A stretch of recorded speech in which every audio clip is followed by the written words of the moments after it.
Salut à toutes, salut à tous. Aujourd'hui, mes chers amis, je vais lire pour vous La destinée de l'homme, le ciel ou l'enfer, écrit par Richard W. Aran. Regardez.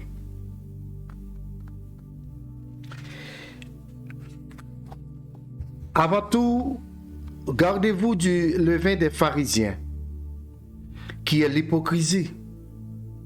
Il n'y a rien de caché qui ne doive être découvert, ni de secrets qui ne doivent être connus. C'est pourquoi tout ce que vous aurez dit dans les ténèbres sera entendu dans la lumière.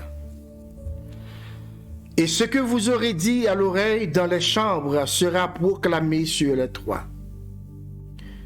Je vous dis, à vous qui êtes mes amis, ne craignez pas ceux qui tuent le corps et qui, après cela, ne peuvent rien faire de plus.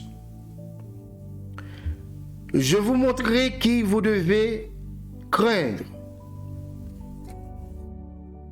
Craignez celui qui, après avoir tué, a le pouvoir de jeter dans la géhenne. Oui, je vous le dis, c'est lui que vous devez craindre. Luc 12, verset 1er jusqu'au verset 5. Ces paroles, prononcées par le Seigneur Jésus-Christ, constituent un des avertissements les plus solennels de toute la Bible. Il a dit à ses disciples qu'ils devaient éviter l'hypocrisie comme la peste, parce qu'un jour de jugement allait venir où tout paraîtra à la lumière.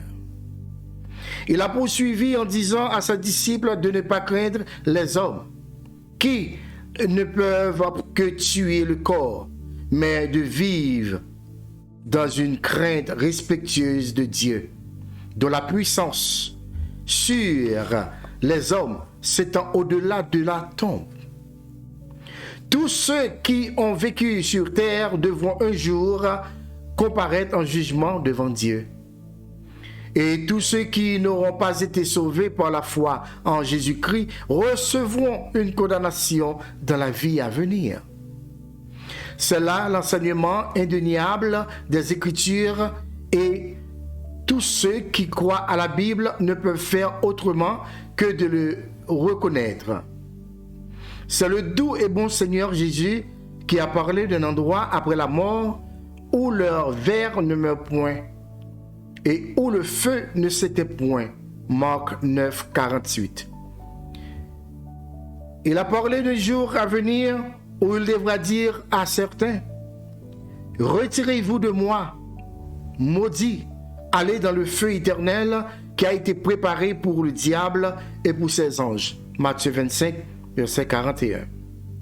Il a donné un solennel avertissement: entrez par la porte étroite, car large est la porte, spacieux est le chemin qui mène à la perdition, et il y en a beaucoup qui entrent par là.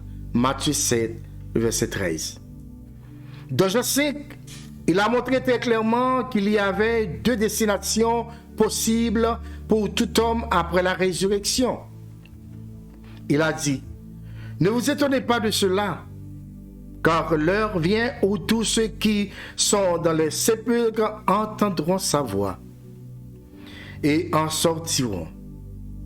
Ceux qui auront fait le bien ressusciteront pour la vie, mais ceux qui auront fait le mal ressusciteront pour le jugement. Jean 5, versets 28 et 29. À suivre. Merci, à la prochaine.